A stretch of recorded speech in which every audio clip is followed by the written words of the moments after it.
সাবধান, সাবধান, সাবধান। আমরা যেসব মায়েরা আমরা ছেলেদেরকে বলি, তুই মর, তুই কোনোদিনও পড়তে পারবি না, তুই কোনোদিনও কোনো কাজ শিখতে পারবি না, তুই ভালো নয়, তোর এরকম অনেক রকমে আমরা রাগের মাথায় মায়েরা, বোনেরা, আমাদের বাচ্চা বাচ্চা ছেলে মেয়েদেরকে আমরা বলি। কিন্তু এর পরিণাম কী হবে জানেন?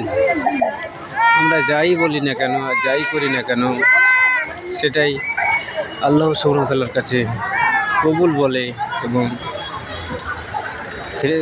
ফেরেশতারা এই জন্য কবুল বলে, আমিন বলে। তাই আমিন মানে কিছু কথা মেনে নেওয়া। আমি হয়তো কথাটা বলি